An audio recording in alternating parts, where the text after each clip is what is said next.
So tkinter is a module that you get with Python, and often GUI programming in Python is done with tkinter. You don't have to install anything because it comes with Python, and it's a cross-platform widget. Cross-platform widget toolkit. TK stands for toolkit, that provides a library of basic things that you can use to build GUIs. So, and things that you would find in many programming languages. tkinter is short for TK interface. Before we dive into the examples for the course, we're going to work through a set of small examples introducing different widgets. Okay, so in all cases, the basic principle is that you have, when you're building a widget into a GUI, what you always do is have a window. That's where the widget's going to appear. You have the widgets that are going to appear on it. So, as I say, things like buttons, labels, text fields, so on. And the widget's positions are determined by a grid of rows and columns. Now, that doesn't have to be the case, but that's what we're going to use in this course. So we decide whereabouts they're going to go, and then tkinter will actually put them in position. So we don't say exactly what the distance from the left, the distance from the top is. We say where in the grid they are, and then tkinter decides exactly where they go on the window.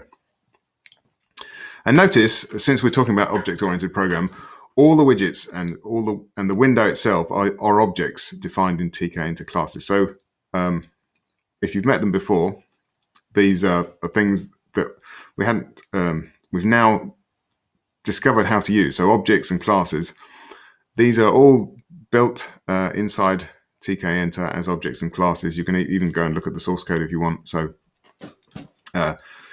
just like we've seen in the previous couple of lectures, where we've created objects that hold information about themselves and have methods associated with them.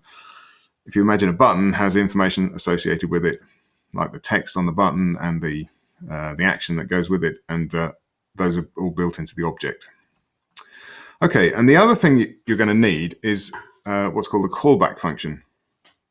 And a callback function is where you control what happens when somebody interacts with the GUI. So if they press a button, then that usually will call a callback function in your code, and then you decide what happens when the button has been pressed. So we leave most of the stuff to tkinter to handle, but we create the GUI with all the objects on it, and then we create callback functions where we control what happens when the user presses a button or moves a slider or checks a checkbox or something like that. So let's have a look at a very basic example. This example just has a button and a label. Okay, so you'll see at the top there's a clicked function, and this just changes the text on the label. So this is what is going to happen when the button is pressed.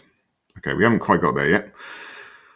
So the first thing we do is create a window and set the title. Okay, the window, you can see the size is 350 wide, that's pixels, by 50 high, so it's a kind of long and not very high window. And the title on the window is GUI example. And you can see we're creating an object there. Now that you understand about objects and classes, or at least you've encountered them, you can see we're creating an object, which is this window. And then we create a button. Again, it's an object. The text on the button is click me. And the button is bound to the clicked function. When I say bound, it means that they're tied together in some way.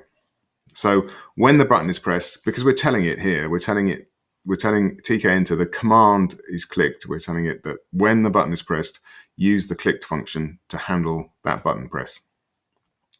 And you can see also it's putting column 0, row 0. So it's the first entry in the GUI in the window. And finally, we've got a label in column 1, row 0, and the label on the text is hello. But you'll notice when the button is pressed, okay, then the clicked function is called clicked function up here, there.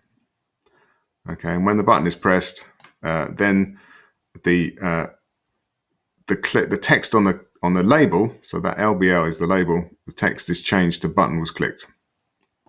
So that's what the GUI looks like initially. And then when the button is pressed, the text on the label changes from hello to button was clicked.